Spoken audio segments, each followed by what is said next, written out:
Energy, financials, and industrials taking the market lead over the last month while tech takes a back seat. So what is market leadership telling us, of you, about the American economy? Kim Forrest is with Fort Pitt Capital. Max Wolf is with DTA Disruptive Technology Advisors. Max, do you believe this is sort of the great rotation out of tech into everything else that people have talked about? And if so, or even if not, what has this little mini rotation told you about the American economy?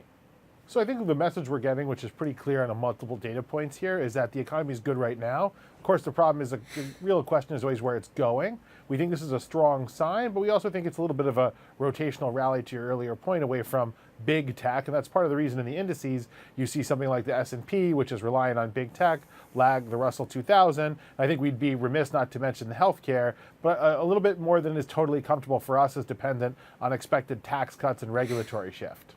Yeah, Kim, what do you think? Is this some sort of a meaningful shift that we're seeing in the economy, or is it really just a market rotation because of valuations and everything has remained fairly constant?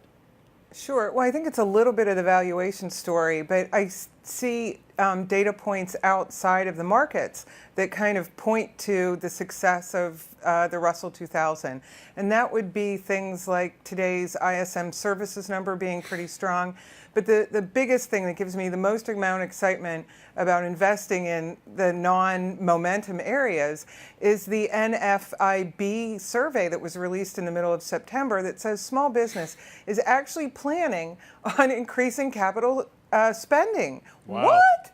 I know. And I think that really leans towards the industrials and the sort of smaller companies that are US based. So that would point to the Russell. Yeah, and just quickly, Max, back to you. I have a little piece I'm going to put out maybe tonight or tomorrow morning. It's 10 pieces of economic good news people may have missed because of all the hurricanes in Las Vegas, and rightfully so, by the way. Kim mentioned ISM services, ISM manufacturing, NFIB, truck sales, rail car loads, everything is up or even at a record high. Are you worried about the economy in any way?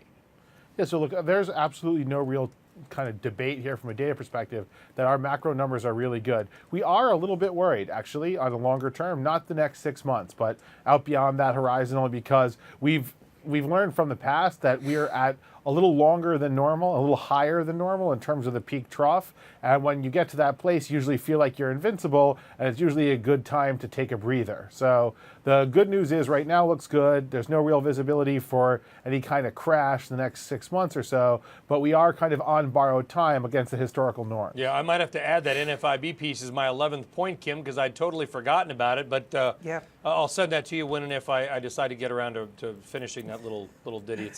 We call it a listicle in the business because people love lists. Kim and Max, thank you both very much. You're my 1 and 2 favorite guests on Trading Nation. Folks, thank you for tuning in. I'm Brian Sullivan. We'll see you next time.